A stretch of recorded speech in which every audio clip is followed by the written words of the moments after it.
Welcome back to another episode of Behind the Why.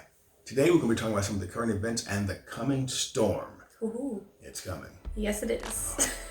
Join us as we get Behind the Why.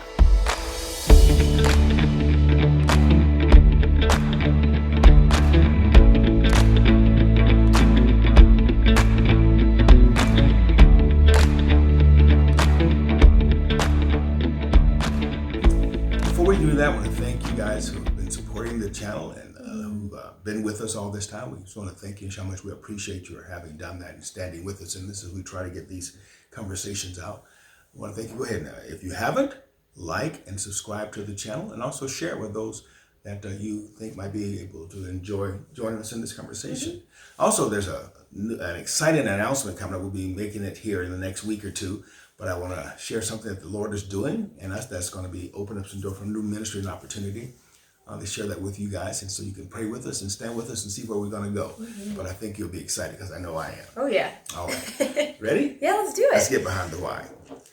Right, okay, as we begin to think about the events that are going on around the world, tell me some of the things that come to the top of your mind, things that are, all-consuming kind of things that are impacting everybody. What are some of the things you see happening? Well, here's what I think what we would all say is the first thing that happened that we were all just kind of like opened our eyes about was COVID. Okay. Because that was the first time in my lifetime, you said in your lifetime as well, that you saw something that affected the whole world. Like globe. Yes. Everyone was affected and touched by it in some way, whether it was quarantining, not being able to do some basic things like going to church or things that we never thought would be challenged in, especially in our nation. Right. Other places it makes sense. It's like, oh, well, yeah, they probably do that, but in the United States of America, it didn't happen. I did not imagine that happening. And initially, we talked about this before in an episode, actually during COVID. I watched it, it's just funny. I was like, this didn't age well. Because actually it kind of did. Because we only knew what we knew at the time. Right. And so a lot of the ways you and I were talking about on those past episodes when COVID first hit was, you know what?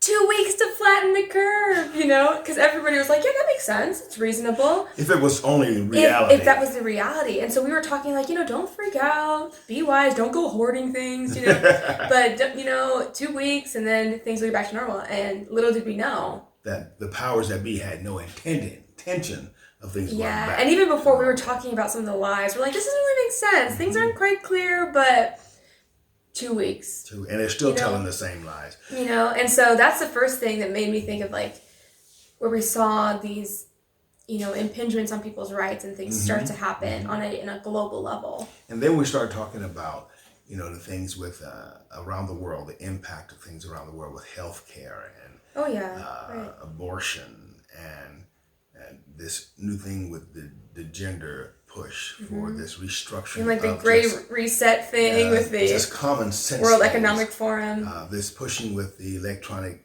vehicles and things. All this in an attempt to change and control the way people live their everyday lives. Right.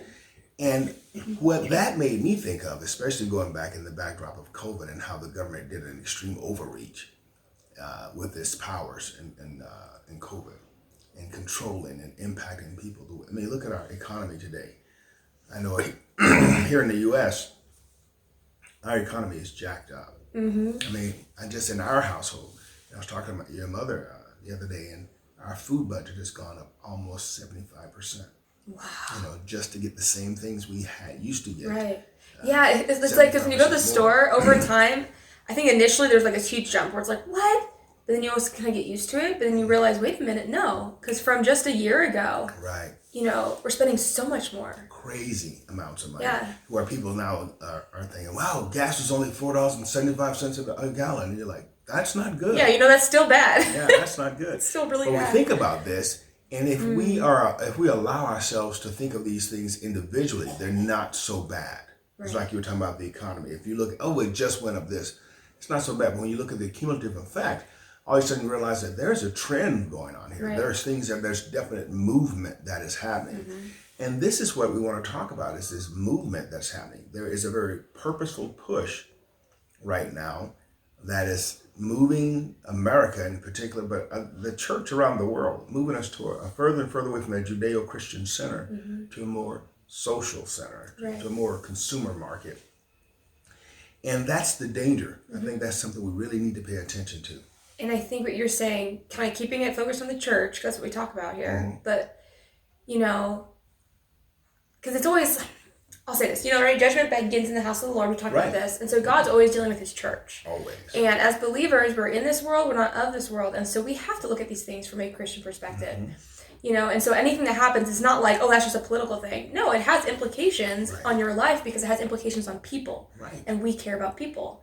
And so it makes me think we watch the video of the new leader in Italy, Giorgia Meloni. Meloni, I think. You know, forgive us if we're not pronouncing I know I'm not pronouncing it right. Giorgia, it's Giorgia Meloni. Phenomenal speech. You know, but what she was saying, I was like, these are things that people need to listen to in the sense, like, hear what she's saying. And it's like, I mean, your classic dystopian novel, whether it's 1984 or Brave New World, it's like, okay, people, the system is trying to control you to make you just a number or a thing, because then it's easy to control you. They're going to try to take, like you said, gender, you know, trying to erase what a family means, what it means to have a family, all these things. And I was like, and there's, if we look behind it, getting behind the why, I mean, we have to ask that question, why? And it does go back to what you're saying in the sense of it's the system trying to break down any resemblance of a Judeo-Christian ethic or faith. Think about it. You know, it's one thing to consider these events in the context of a dystopian novel, you know, The Maze or what's the other one? Hunger Games? Hunger Games. That's a dystopian. What's the other with the girl where she had the Insurgent? All these kind of things. You know, we or like Divergent, was it? Divergent, Insurgent. Yeah, something like that. But it's all fun and games until you realize that this is the reality. You know, I go back to, I was talking to a brother this week, and I was recounting something that Malcolm X said. You know, he said that, talking about the black man in America, he said the greatest enemy to the black man in America is the liberal white man. But he goes on and he says in there, he goes, you, and this is not a direct quote because I don't have it in my mind locked down that way, but he said something to the effect of, the mistake you're making is you think there's a such thing as Republican and Democrat.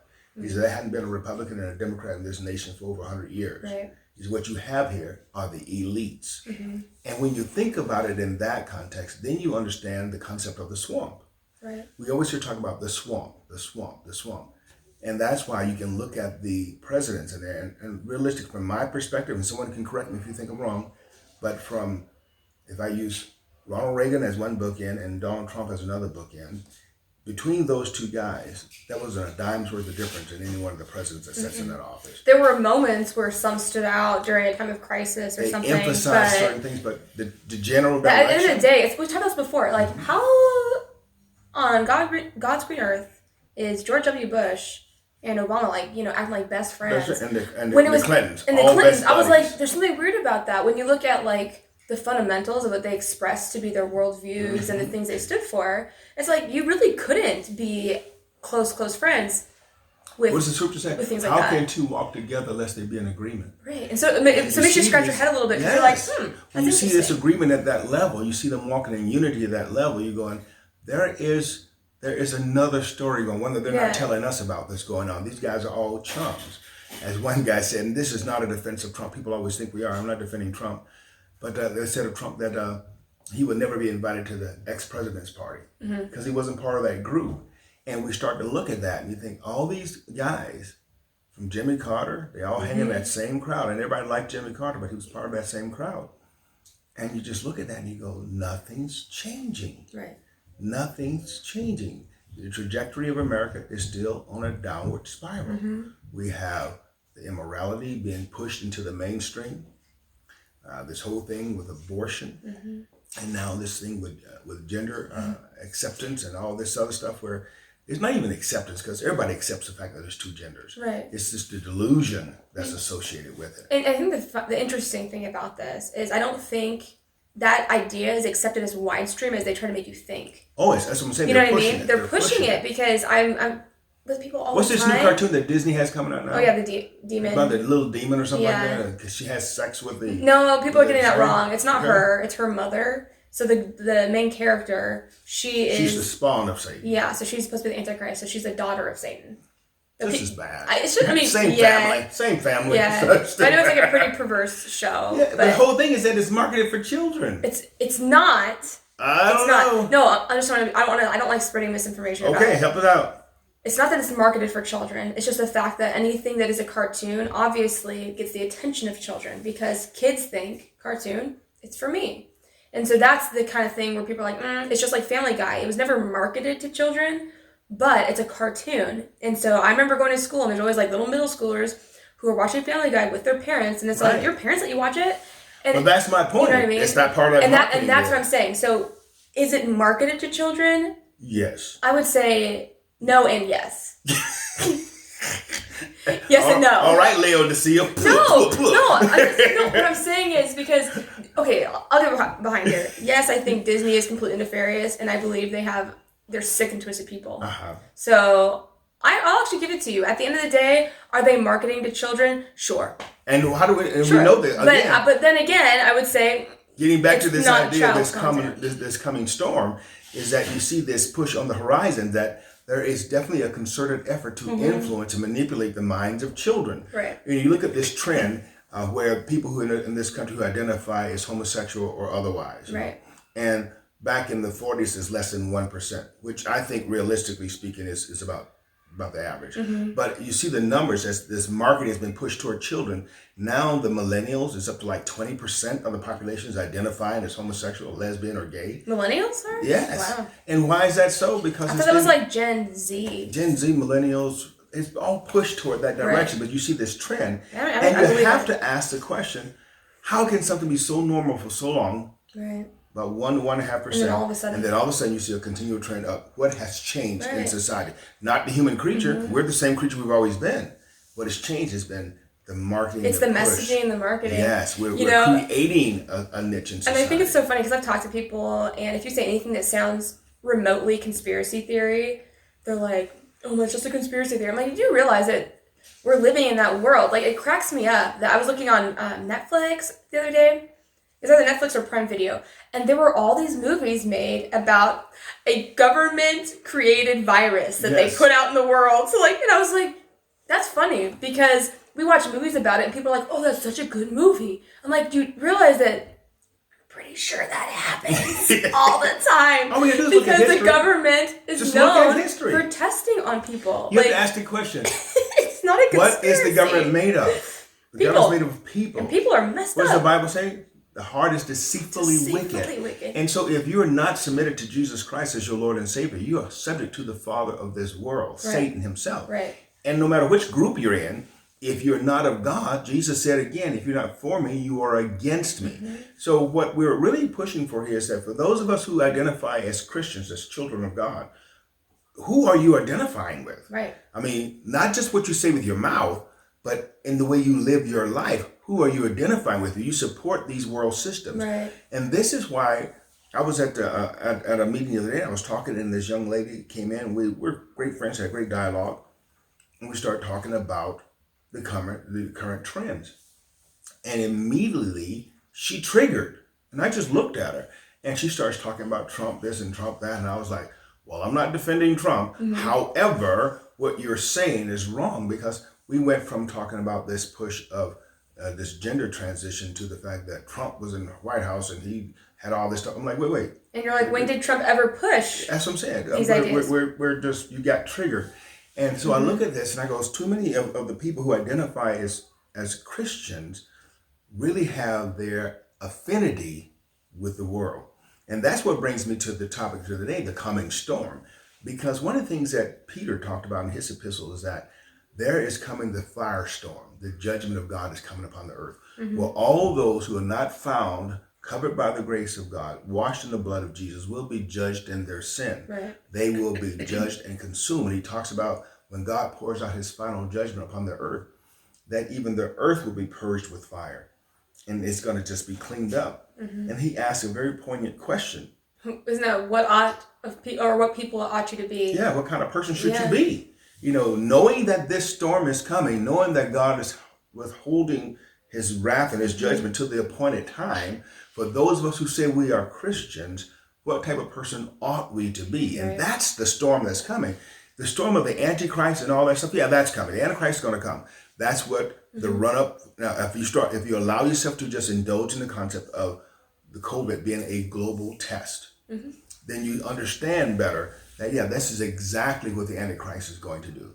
Because the Bible tells us that the world will have a one world monetary government. Right. It'll have a one world. And we already see that happening. This push to be cashless. Yeah. All this stuff. Sense. This is not a mistake. If you look at each one of these things individually, you go, it's just this or it's just that. But when you put them collectively, look at this big picture, you begin to see a mosaic come into focus. And because I feel like these things are so obvious. What do you think it is that makes people not want to look at these things? Because I feel like if you're a child of God and you realize, like, shoot, there's some crazy things happening in this world. But I've talked to people who, they're believers, but they're kind of like, oh, no.